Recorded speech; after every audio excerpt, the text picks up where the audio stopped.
What's up, everybody? I'm Scott. I'm Jason. And this is the first episode of Liquid Kernedge for 2019. Man, 2019, it's already here. Did you have a safe New Year's? Yeah, I did, man. Everyone had dates. So I didn't have a date, but everyone else at the party had dates. So it was kind of cool. I got to watch them do their thing, and I slipped out the back. You're telling me that there are people who actually violated Scott's dating rule about not dating between Halloween and Valentine's Day? They're all in relationships. What do you expect? Oh, I got it. Okay. I mean, what do you expect? I mean, that is what it is. Yeah. So, well, how about this? I am in a relationship, and I was in bed at midnight. And there's nothing wrong with that. I was actually very much contemplating being in bed by midnight last night too. I was in bed not very much long after. Well, yeah. It's funny as you get older. New Year's is not as exciting as it used to be. Maybe it's just me. I don't see the appeal of staying up to see the last year out and welcoming the new year. I know there's a lot of people who have done it. I can't imagine going to Times Square and sitting out there for hours on end where you can't leave, you can't go to the bathroom, you can't go get something to eat. I heard people wear diapers. That's terrible. Yeah, I heard this year it was raining out and they couldn't even bring umbrellas in. So I'm thinking to myself, what is the fun of that? Like, what is the enjoyment of that? I don't get it. Yeah, I mean, but there was food, there was games. It was a nice time. Don't get me wrong. I mean, it was fun to see friends that we don't see as much as we used to. We certainly wish you guys were there, but obviously your big city life and New Year's being on a Monday, Tuesday kept people at a distance this year. Yeah, like we had to work, so it was. I worked till 5, then we went to Chinese dinner with some of Marine's coworkers, and then we were home by 8. And then we were in bed by 11, so we didn't even make it to New Year's. It was pretty late. Well, you made it to New Year's on the East Coast, and that's what's important. That's true. In New York, we had made it New Year's, so all's well that ends well. Well, I want to hear what our 4 fans, if not we've accumulated more fans, did over New Year's. Hit us up on Facebook, Instagram, or Twitter, all at Liquid Kernedge, and tell us, what were you doing on New Year's Eve? Did you have somebody to kiss, or were you in bed by 10, like some of us wish we were? Hit us up and let us know. If you want to ask what Tom was doing on New Year's Eve, and I'm betting he was in bed by 8:30, 9 o'clock, hit him up at liquid_EP on Twitter and Instagram. Yeah. I'd like to know what other people did, because I'm sure that, that's all we talked about was this the worst part about being down here for those kind of things is that everyone else was partying and having a good time together, and we felt like so out of place. It was not fun. Fun. For what it's worth, though, in our social circle, we didn't know what was going to happen and who was showing up until people actually showed up. Because, like I said, we're all going in different directions, doing different things right now. So sometimes you just don't have that ability to get together. Yeah, that's true. That's true. Yeah, we decided to stay in much to, and we decided a romantic comedy because I couldn't force Marie to watch another Die Hard, because I think only for Christmas. You could probably convince her that Die Hard is also a romantic comedy on top of a Christmas movie. We watched a Netflix movie called All the Boys I've Loved Before. Uh-huh. And the premise was the girl was in high school. She was the nerdy high school kid that no one was friends with except the one quirky kid that was also friends with her. And she had a way of dealing with her heartbreaks when she was a younger girl, that she would write a letter to them, kind of expressing her emotions, but then she would never send the letter. She would address it but never send the letter. Well, her younger sister decided that she was going to mail the letters to the 4 boys that she had crushes on. Uh-huh. And the story was basically her writing one of the letters to the jock of the school, the most popular kid in the school, and he was trying to get back his old girl. So he was going to say, well, why don't you and I pretend like we're dating, and then hopefully that'll make the other girl jealous. Of course, the story is they fall in love. But in the meantime... God. So it was a formulaic. It was a formulaic romantic comedy. But in the movie, what got me thinking was why this always seems to happen this way is she was a nerd, liked by anyone, and as soon as she starts dating the jock, she becomes one of the most popular kids in school, and everyone starts liking her, and oh my gosh, you're so quirky and all this stuff. And it got me thinking, like, why is our society like that? Like, we don't look at someone, or we don't give someone the time of day until now they're part of the inner circle, and now we give them the time of day all the time. Well, I think that's only an issue when you're younger. I think as you get older and you understand that we're all fucking weird, and we all have our own quirks. Even the people that were popular back in high school have their own weird and quirkiness.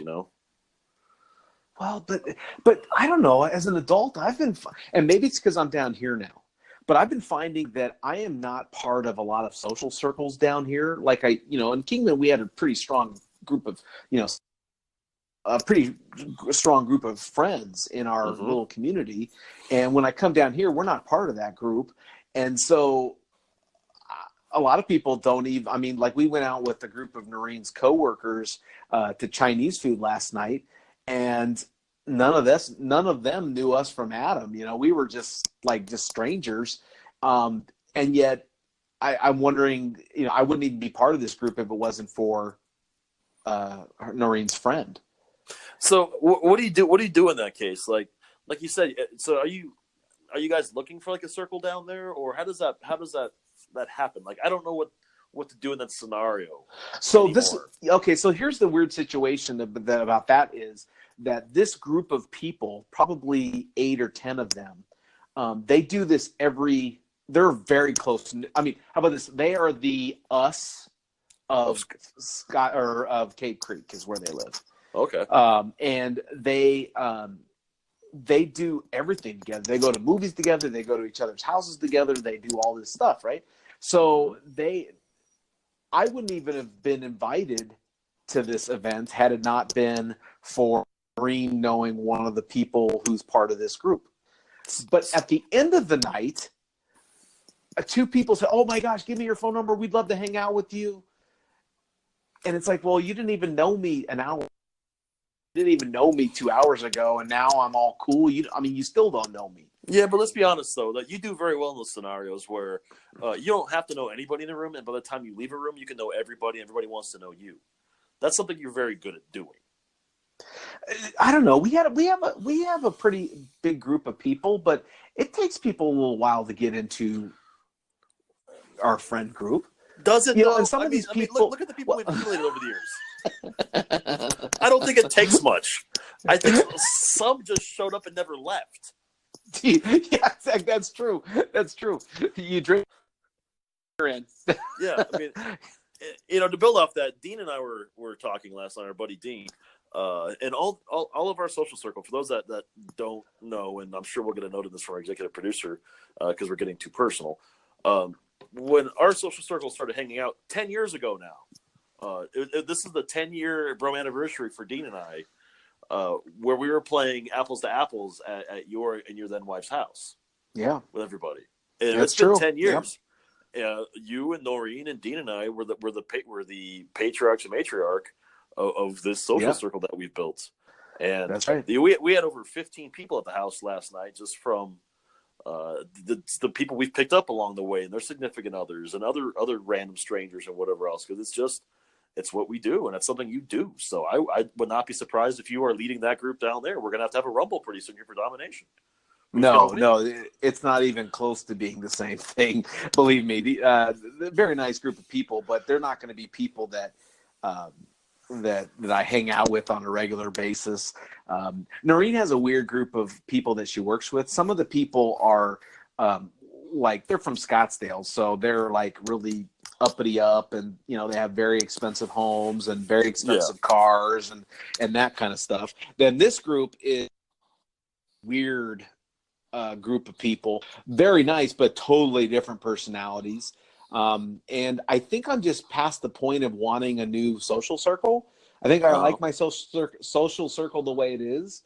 Now, there's one couple that I really like, but they're quite a bit younger than us. Like they're in their late 20s, kind of like Brittany. They're a younger couple, but they're really nice. But they're kind of like us. They kind of stick to themselves. They don't really go out and do a lot of social things. But the other part of me is I think about JP. Remember JP when we first met him? he was kind of quiet. He was kind of in his own. He worked at the hospital, patient financial services at the hospital, but he was kind of he socially he wasn't out there. Well, and he was going through a breakup at that point, though, too. Yeah, but now I can't even imagine him not being part of the social group. But back then, you know, where did the switch get turned on, or where did the switch say, "Oh, wow, this guy'd be a really cool guy to have in the group"? Well, let's be real. He brought 2 30-packs the first party he came to, so that's one of those things. You just stick around. Right. And let's be honest, though. In the beginning, we were just every other Friday on payday, we would go out to dinner or to a bar or something as a group of employees.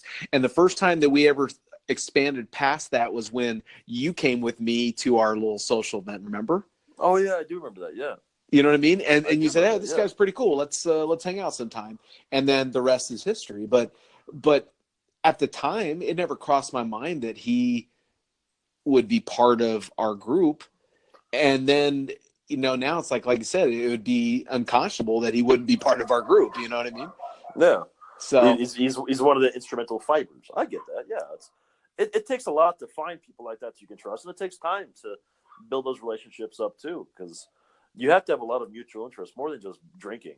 And that's the one thing I think we've been very lucky in doing, is we all have different interests, but a lot of the same interests. Well, yeah, I mean, we have different interests, and I think that, you know, the majority of our group, if not all of our group, are very aesthetically pleasing to look at. That helps. That helps too, yes. I mean, you know, have you ever seen people who are just not aesthetically pleasing to look at? We don't get past that sometimes. Sometimes, yeah. But, you know, I think that all depends too. It's as you get older, I think it's a personality thing too. If you're not trying to be intimate with somebody, I think it's a lot easier to get past the looks.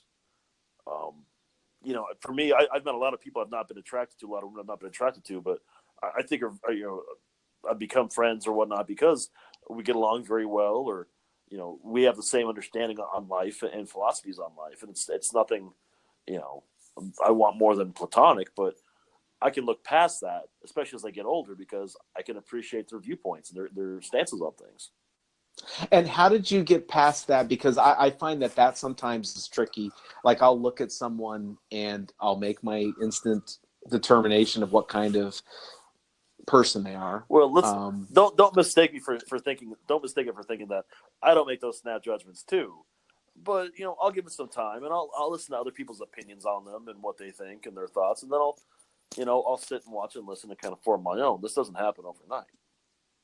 Yeah, I was thinking about that girl, and I just thought, you know, that probably happens all the time. I'm in Weight Watchers now, and one of the things that you go to a meeting, and you weigh in, and you do all your like pre stuff, and then they give you like a 25-minute training by a person who has been successful with. And one of the teachers who looks very, very fit now, but she was almost double her weight when she started Weight Watchers. Mm-hmm. And I'm thinking, wow, I'm trying to picture you double your weight. Would I be listening to, or would I be acknowledging your accomplishment if you were at 250 pounds, not 135 pounds? Yeah, but you have to look at the context of that conversation, though, too. You're at a Weight Watchers meeting, and the person that's coaching you on how to make sure this works has lived through the process and has gone from 250 to 135. So she is practicing what she's preaching. So there's a reason for you to pay attention to her. You know, well, and maybe my deeper question is, do you think her personality changed when she lost 135 pounds? Oh. Like, do you think she's a different person before that I wouldn't have taken any weight with? You get that little double entendre.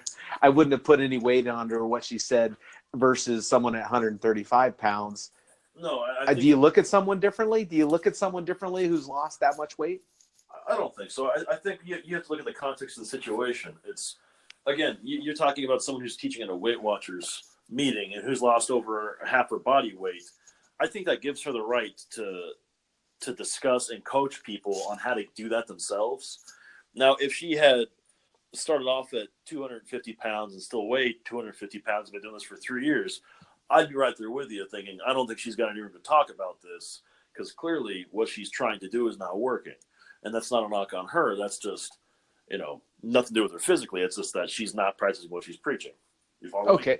Okay. Let me ask it this way. Maybe I'll ask it in terms of a conversation that we've had in the past. Okay. So you and I have argued. No, sorry.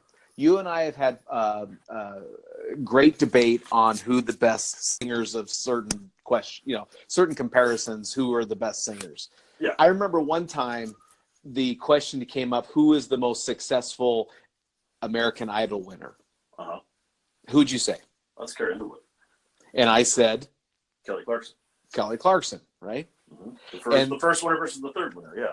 Yeah, okay. So I say Kelly Clarkson because personally I think that she's had more hits, more singles, more success than Carrie Underwood has. You think the opposite. I think it's opposite. I think Carrie Underwood's had more success, more hits, more singles. In fairness, go ahead. I was going to say, in fairness, Carrie Underwood married an NHL hockey player. Kelly Clarkson married into Reba McEntire's family and is now Reba's daughter-in-law. So they both have other avenues of financial security as well.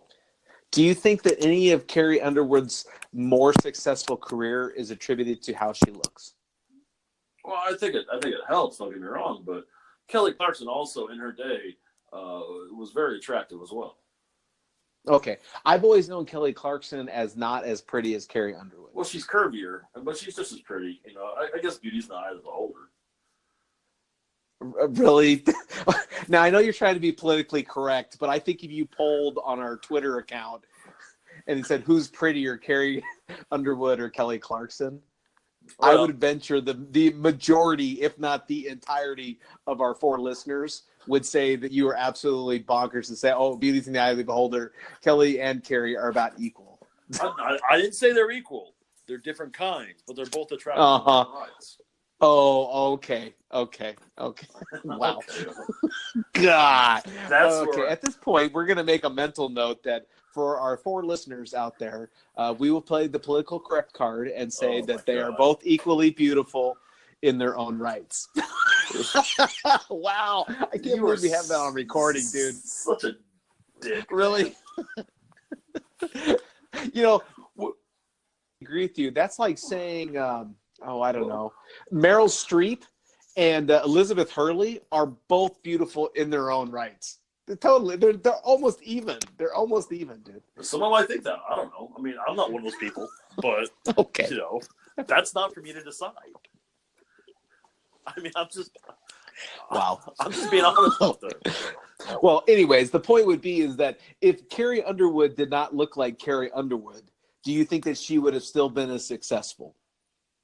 Considering she came up from American Idol, I don't think it hurt her, but they both had the same way of coming up. They both came up through American Idol and had to work their way up through the top 40.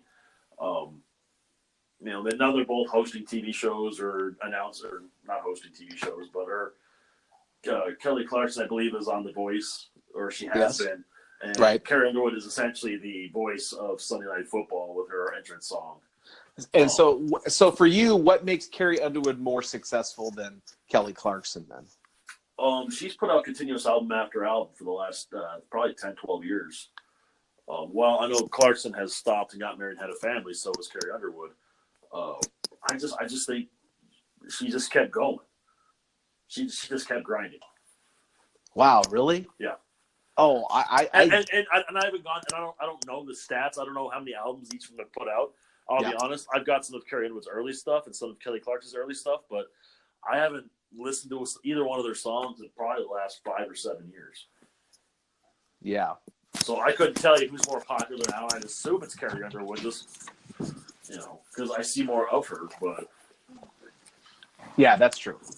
Yeah, I guess I look at it and think, I wonder if for example, if Carrie Underwood looked like, I don't know, like, would she have been as successful as she has been, based solely off of? Does she have the talent? same? Does she have the same voice that she has, looking like you? Let's say she does. Okay. Let me ask you this: why is Adele so famous? Now, here's my argument. My argument about I'll tell you why Adele's so famous, because the lyrics that Adele writes have a power and a meaning that is different. Oh, shut the fuck up, dude! I'm telling you, man. Shut the fuck up. I'm telling you, if you base it solely off of her looks, Adele wouldn't even have been discovered, dude. I'm gonna be honest. She looks better now than she did at 19. If you base it solely off looks, neither would Carrie Underwood or Kelly Clarkson, because they both have had a lot of plastic surgery since their American Idol days. I don't know if Carrie Underwood or Kelly Clarkson has had that. I don't know that. I'm just saying that if part of Carrie Underwood's success, I think, is her look, right? Yeah. Well, isn't that no one ever said, "Oh my God, Kelly Clarkson is so hot." We have people in our group that have said that about Carrie Underwood, so I don't want to play like, "Oh, no one thinks that about her. It's all about her talent." That's like bull crap. No, I won't disagree. I mean, some of the people in our group have said that she looks amazing. That's fine. But my point being is, though, yeah, the look helps, but it's not the determining factor. I mean, if you ask me point blank, Carrie Underwood has a better voice than Kelly Clarkson. Really? Yeah. Oh, hands down. Man, really? Hands down. Yeah. I didn't. See, I mean, this could be getting into just our differing opinion about things, but that gets back to other things, like how some people, like, I never thought Britney Spears' voice was that incredible. Well, right? No, she's manufactured. But I mean, yeah. So, and I think there are a lot of people who have much better voices than Britney Spears, but don't have the fame of Britney Spears. Well, that's because the Disney machine pushed her out to the music industry, and the Illuminati took it over from there. So it's a whole another level. I love it, dude. I love always a reference back to Avril Lavigne and the Lizard People, baby.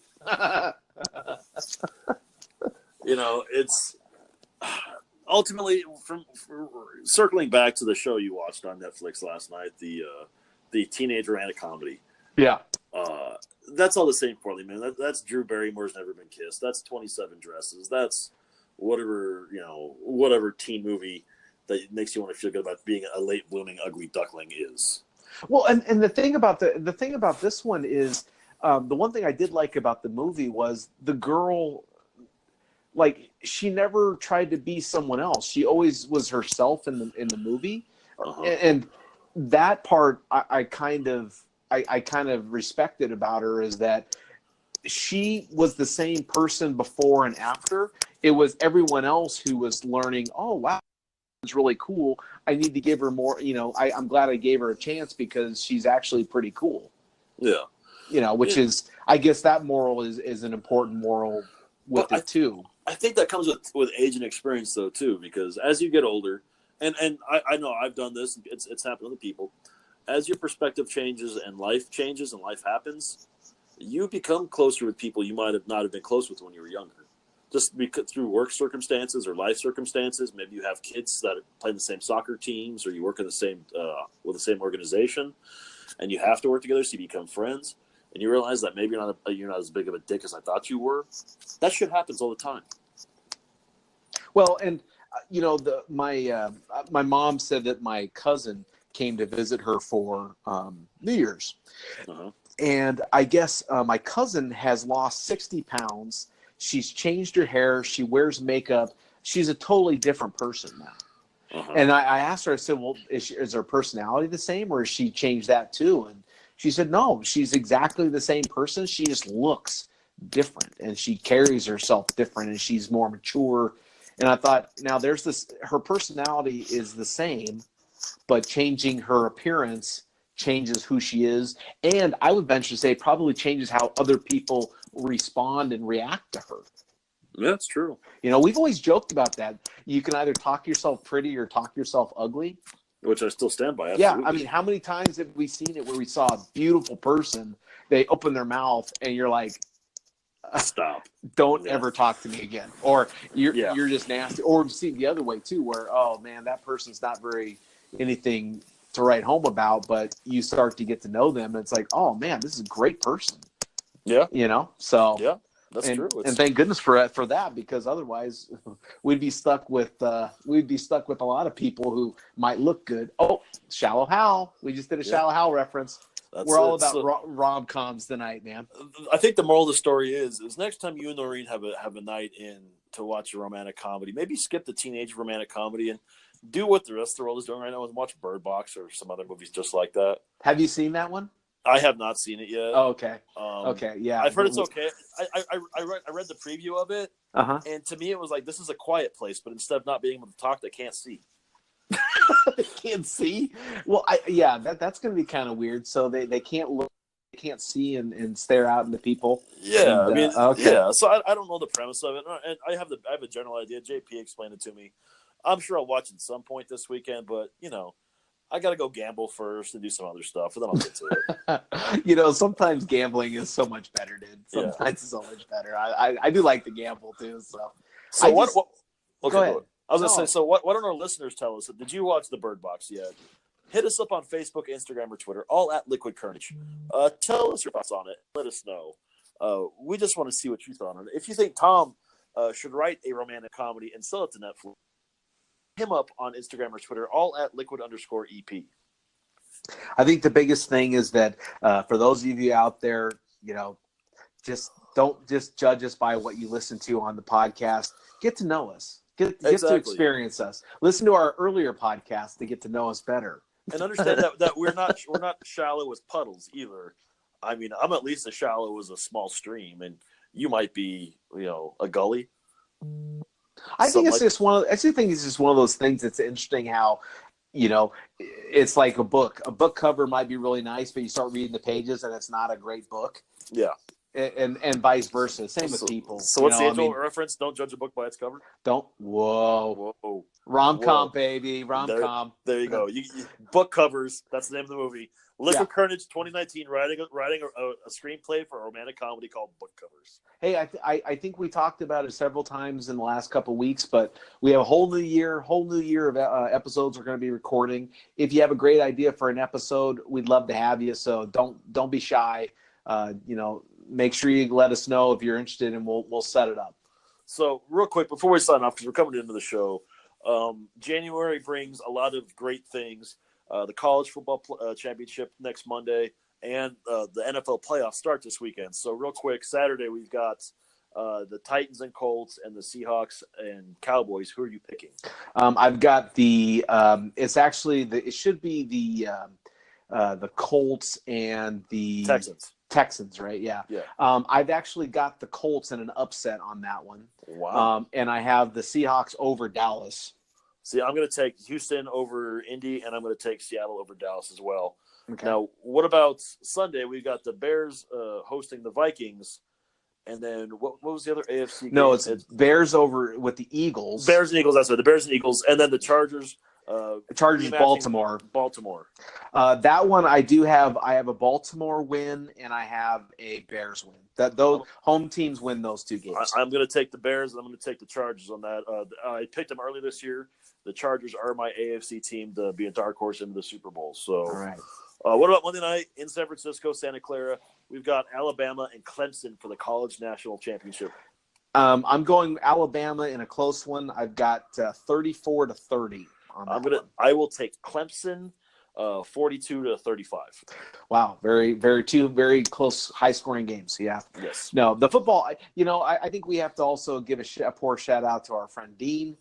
His Vikings, after a tumultuous final week of the season, did not make the playoffs, and I'm sure there's a lot of angst. So, kind of a rest in peace to him. He was at peace with it last night. He's fine. He's at peace now. Okay, yeah, that was fast. Well, they didn't show up on Sunday. They didn't even bother to play that hard, so they didn't want it that bad. Yeah, that's true. That's what it is. So that's true. No, I got you. I got you. Big thank you to everyone that's listened to us over the last year and a half. We've got great things coming. Season 3 this spring, so we got a lot of great ideas for that. We're going to start working on, and thank you to all of our listeners from the bottom of our hearts. We hope you had a happy and safe holiday. We look forward to spending more time with you as the year goes on. So, Jason, with that being said, why don't you take us home? Well, that was Scott. I am Jason. And as always, if you never know quite what to say, just have yourself some liquid courage.